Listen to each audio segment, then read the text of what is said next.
ಪ್ರಾರ್ಥನಾ ಪತ್ರಿಕೆ ದಿನಾಂಕ 12/7/2024 ಶುಕ್ರವಾರ. ಶಿರೋನಾಮೆ ಕಾವಲು ಬುರುಜು, ಪ್ರಯಾಣ ಮತ್ತು ಮಾರ್ಗದರ್ಶನ ಸ್ತಂಭ. ಜೀವನ ಶೈಲಿಯ ಕಾವಲು ಬುರುಜು.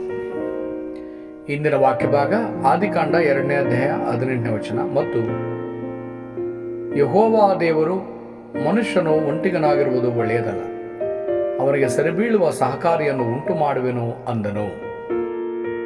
ಅನೇಕ ಜನರು ಪ್ರಾರ್ಥನೆ ಮಾಡುವವರು ಸಹ ತಾವು ದೇವರ ಯೋಜನೆಯನ್ನು ತ್ಯಜಿಸಿದ್ದೇವೆ ಮತ್ತು ಮುಗಿಸಿದ್ದೇವೆ ಎಂದು ಭಾವಿಸುತ್ತಾರೆ. ಮೊದಲಿನಿಂದಲೂ ದೇವರು ಅಬ್ರಹಾಮನಿಗೆ ಏನನ್ನು ಕೊಟ್ಟನು? ಕಾವಲು ಬುರುಜನ್ನು ನಿರ್ಮಿಸಲು ಹೇಳಿದನು. ಪ್ರಯಾಣ ಮತ್ತು ಮಾರ್ಗಸೂಚಿಗಳ ಬಗ್ಗೆ ಅವನಿಗೆ ತಿಳಿಸಲಾಯಿತು. ಯೇಸು ಇದನ್ನು 7 ಕಾವಲು ಬುರುಜುಗಳೊಂದಿಗೆ ಪೂರ್ಣಗೊಳಿಸಿದನು. ಅವುಗಳು ಸಿಂಹಾಸನದ ಆಶೀರ್ವಾದಗಳು. 7 ಪ್ರಯಾಣಗಳ ಮೂಲಕ ದೇವರ ರಾಜ್ಯವು ನೆರವೇರಿತು ಮತ್ತು ಮಾರ್ಗದರ್ಶನ ಸ್ತಂಭಗಳ ಮೂಲಕ ದೇವರ ರಾಜ್ಯಕ್ಕೆ ಸಂಬಂಧಿಸಿದ ಕಾರ್ಯಗಳನ್ನು ಸಾಧಿಸಲ್ಪಟ್ಟವು. ಪ್ರಾರ್ಥನೆಯ ಮಾದರಿಯಾಗಲು ಮತ್ತು ರೆಮ್ನೆಂಟ್ಸರನ್ನು ಉಳಿಸಲು ಶುಕ್ರವಾರ, ಶನಿವಾರ ಮತ್ತು ಭಾನುವಾರದ ಯುಗವನ್ನು ತೆರೆಯಲು ದೇವರು ನಿಮಗೆ ಹೇಳಿದ್ದಾನೆ. ಹೆಚ್ಚುವರಿಯಾಗಿ 237 ರಾಷ್ಟ್ರಗಳ ಬಹು ಜನಾಂಗೀಯ ಜನರನ್ನು ಮತ್ತು ರೋಗಿಗಳನ್ನು ಗುಣಪಡಿಸಲು ಮತ್ತು ರೆಮ್ನೆಂಟ್ಸರನ್ನು ಉತ್ತುಂಗ ಶಿಖರವನ್ನಾಗಿ ಮಾಡಲು ಸಭೆಯನ್ನು ನಿರ್ಮಿಸಲು ಆತನು ನಿಮಗೆ ಸೂಚಿಸಿದ್ದಾನೆ. ಇವುಗಳನ್ನು ಸಾಧಿಸಲು ನೀವು ಮೊದಲು 24 ಗಂಟೆಗಳ ಪ್ರಾರ್ಥನೆಯನ್ನು ದೇವರ ಕಾವಲು ಬುರುಜುಗಳ, ಪ್ರಯಾಣ ಮತ್ತು ಮಾರ್ಗದರ್ಶನ ಸ್ತಂಭಗಳ ಬಗ್ಗೆ ಮಾಡಬೇಕು. ಹಾಗೆ ಮಾಡುವಾಗ ಸಮಸ್ಯೆಗಳು ಬಂದಾಗಲೂ ನೀವು ಉತ್ತರಗಳನ್ನು ಕಂಡುಕೊಳ್ಳುವಿರಿ, ನವೀಕರಣವನ್ನು ಹೊಂದುವಿರಿ ಮತ್ತು ಅವಕಾಶಗಳನ್ನು ಅನ್ವೇಷಿಸುವಿರಿ. ವಿಶೇಷ ಸಂದರ್ಭಗಳಲ್ಲಿ ಸೀಮಿತ ಏಕಾಗ್ರತೆ, ಆಯ್ದ ಏಕಾಗ್ರತೆ ಮತ್ತು ಐಕ್ಯತೆಯ ಏಕಾಗ್ರತೆಯನ್ನು ಮಾಡಬೇಕು. ಈ ಸಮಯದಲ್ಲಿ ಜಗತ್ತನ್ನು ಉಳಿಸುವ ಉತ್ತರಗಳು ಉದ್ಭವಿಸುತ್ತವೆ. ಆದರೆ ಮೊದಲು ನೀವು ಪುನಃಸ್ಥಾಪಿಸಬೇಕಾದ ಕೆಲವು ಅಂಶಗಳಿವೆ. 1ನೇ ಅಂಶ, ಏದೇನ್. ಸಮಸ್ಯೆಗಳು ಏದೇನ್ ವನದಿಂದ ಹೊರಹೊಮ್ಮಿದವು.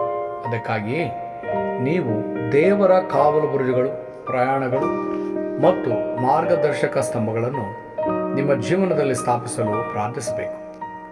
ಆದಿಕಾಂಡ 1:27. ಇದಲ್ಲದೆ ದೇವರ ಜೀವಶ್ವಾಸ, ಆದಿಕಾಂಡ 2:7 ನಿಮ್ಮ ಪ್ರಯಾಣದ ಮೇಲೆ ಬರಬೇಕು ಮತ್ತು ನಿಮ್ಮ ದೈನಂದಿನ ಜೀವನದಲ್ಲಿ ಕಾಣಿಸಿಕೊಳ್ಳಬೇಕು. ಆದಿಕಾಂಡ 2ನೇ ಅಧ್ಯಾಯ 18ನೇ ವಚನ. 2ನೇ ಅಂಶ, ನೋಹನು. ನಾವೆಯನ್ನು ನಿರ್ಮಿಸಿದಾಗ ನೋಹನ ಯುಗದಲ್ಲಿ ಒಂದು ವಿಪತ್ತು ಸಂಭವಿಸಿತು. ಆ ಕಾರಣಕ್ಕಾಗಿ ನೀನು ಒಂದು ಮಂಜೂಷವನ್ನು ಮಾಡಿ, ಆದಿಕಾಂಡ 6:4 ನಿಮ್ಮ ವಂಶಸ್ಥರನ್ನು, ಆದಿಕಾಂಡ 6:18 ಮತ್ತು ಜೀವವನ್ನು ಕಾಪಾಡಿಕೊಳ್ಳಲು ಎಂದು ದೇವರು ಹೇಳಿದರು. ಆದಿಕಾಂಡ 6:20. 3ನೇ ಅಂಶ, ಬಾಬೆಲ್ ಗೋಪುರ. ದೇವರು ಅಬ್ರಹಾಮನಿಗೆ ನಿನ್ನ ದೇಶವನ್ನು, ನಿನ್ನ ಜನರನ್ನು ಮತ್ತು ನಿನ್ನ ತಂದೆಯ ಮನೆಯನ್ನು ಬಿಟ್ಟು ಹೋಗು ಎಂದು ಹೇಳಿದನು. ಆದಿಕಾಂಡ 12:1. ಇದರ ಅರ್ಥ, ಅಬ್ರಹಾಮನು ತನ್ನ ಗತಕಾಲವನ್ನು ಸಂಪೂರ್ಣವಾಗಿ ಬಿಟ್ಟು ಬಿಡುತ್ತಾನೆ. ಆಗ ದೇವರು ಅವನಿಗೆ, ನಾನು ನಿನಗೆ ತೋರಿಸುವ ದೇಶಕ್ಕೆ ಹೋಗು. ಆದಿಕಾಂಡ 12:2. ಭೂಮಿಯ ಮೇಲಿರುವ ಎಲ್ಲ ಜನರು ನಿನ್ನ ಮೂಲಕ ಆಶೀರ್ವದಿಸಲ್ಪಡುವರು ಎಂದು ಹೇಳಿದರು. ಆದಿಕಾಂಡ 12:3. ಅದು ಲೋಕ ಸುವಾರ್ತೀಕರಣಕ್ಕಾಗಿ ದೇವರ ನ್ಯಾಯಸಮ್ಮತವಾದ ಯೋಜನೆಯಾಗಿತ್ತು. ನೀವು ಪ್ರಾರ್ಥಿಸುವಾಗ ನೀವು ನನ್ನ ಕೇಂದ್ರಿತ ಆಲೋಚನೆಗಳ ಬಗ್ಗೆ ಜಾಗರೂಕರಾಗಿರಬೇಕು.